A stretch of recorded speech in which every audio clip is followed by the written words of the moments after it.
Well, it looks like Angel Reese.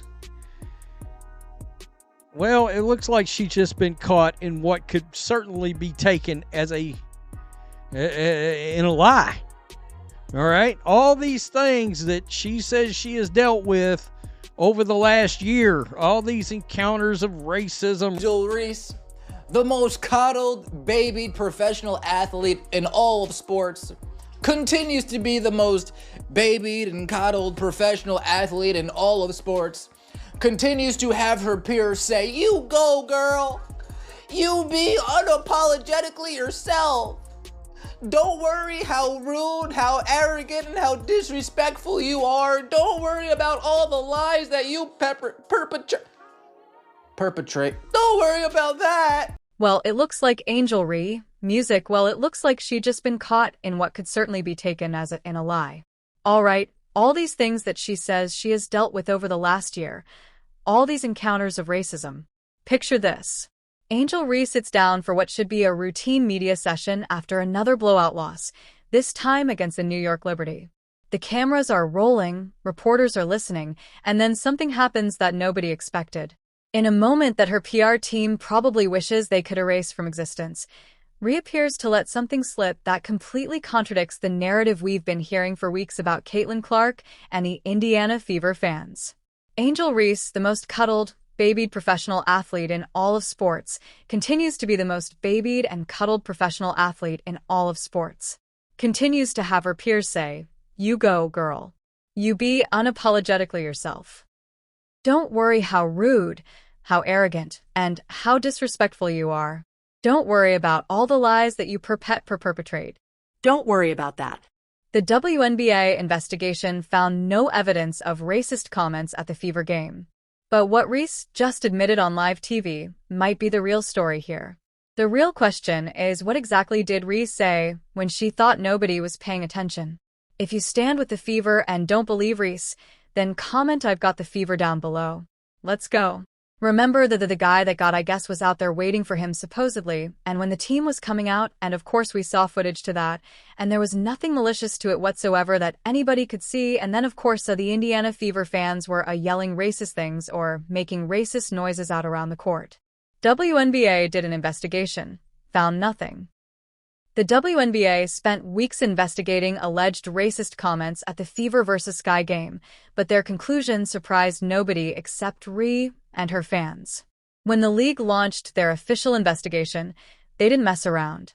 They interviewed fans who were sitting in the sections where the alleged incident supposedly happened. They talked to team staff from both the Indiana Fever and Chicago Sky. Arena personnel got questioned, too. Security footage from every angle got reviewed frame by frame. It is embarrassing. It's absolutely embarrassing. It is absolutely embarrassing. And the fact is that originally it's, oh yeah, we're looking towards everything. Then they had to double down. They actually redacted the statement. They redacted a statement. They redacted the statement saying we're looking at everything. Say no, we're actually not looking at most of the stuff. We're looking at a lie spread on social media that went viral. We are looking into a literal lie spread on social media that got spoken into fact. We're looking at a lie. You know what they found after all that work? Absolutely nothing. Zero evidence of any racist behavior from Indiana Fever fans. The league's investigation team went through hours of video footage, audio recordings from broadcast equipment, and interviewed dozens of people who were actually there that night. Not one person could provide any proof that these alleged incidents actually occurred. This is where it gets really interesting. Coach Tyler Marsh from the Chicago Sky admitted something that should have been front-page news everywhere. His team had no idea about any alleged racist incidents until they saw posts about it on social media after the game. Think about that for a second. The coach of the visiting team, who would be the first person to know if his players were being targeted, learned about this controversy from Twitter and Instagram. Now talk about investigation with your team. We're going to investigation. Yeah, I think we agree. I think we're in compliance with them with the league, and obviously there's no room or space in our game for hate. So we're compliant with everything that's been out. Coach, when did you become aware that there was hate speech that happened? I think when everyone else did.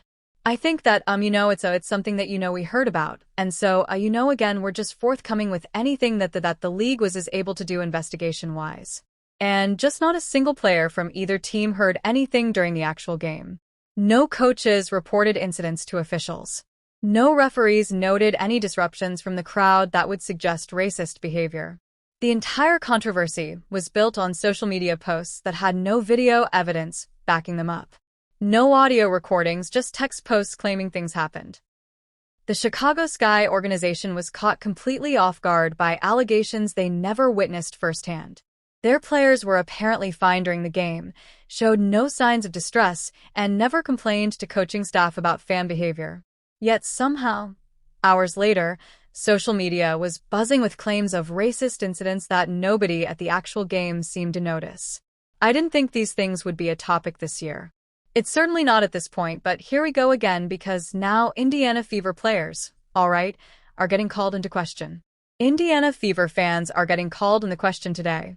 We got one post on here where somebody's literally calling they're talking about there should be a boycott. That's what it really is of the All-Star game over player safety. Here's what really happened. Someone posted on social media claiming they heard racist comments. Other people shared those posts. The story grew and spread without anyone bothering to verify if it was actually true. Before you know it, major sports media outlets were reporting on alleged incidents that apparently never occurred. If nobody in the building heard anything racist, if security cameras caught nothing, if players and coaches were unaware until social media told them to be upset, where exactly did these claims come from? The WNBA's official statement said the reports were not substantiated, which is league speak for this didn't happen. What the league discovered during their investigation set the stage for something even bigger that was about to unfold. The league is also taking a big L because there's no apologies to any fans whatsoever on this totally BS statement released by the WNBA. Yeah, you found nothing. That's great. That's accurate. Guess who told you would find nothing? The entire Indiana Fever fan base said, you weren't going to find anything. But this league that has never turned a profit decided to accuse their own fans. During what should have been a routine media appearance, Angel Reese said something that completely contradicted everything we'd been told. Rhea appeared comfortable, maybe too comfortable, sitting back in her chair like she was chatting with friends instead of talking to reporters. But then something shifted in the conversation. A reporter asked about the criticism she's facing. Reese's body language changed slightly. She leaned forward and started talking in a way that sounded different from her previous carefully crafted statements about being targeted by Fever fans. Three-time BET Sportswoman of the Year, Angel Reese, says she doesn't pay attention to what folks say about her online because no one has ever said a negative word about her in person. Oh. So, what have you been talking about for the last 17 or 18 months? Oh. I hope she realizes she just admitted this and did so on camera with audio. Yeah, nobody's ever gonna let her let this down. Now, what came out of her mouth next contradicted weeks of narrative building. Ray seemed to suggest that the whole situation never happened and that she's never had a negative interaction with a fan ever. She talked about how things get twisted online and how people jump to conclusions without knowing what really happened. The way she phrased it made it sound like she was admitting the controversy wasn't as serious as everyone made it seem. For you, Angel, tonight you were extremely efficient, played with a lot of poise and confidence tonight. For all the scrutiny you do receive online and stuff of that nature, what kind of messages a game like this send to them, as well as just the kind of momentum that this could build for you throughout the season. Yeah, I obviously don't worry about what's going on online. I get so much love in person. I haven't ever had a negative encounter in person, ever. And I've been going through this for 3 years.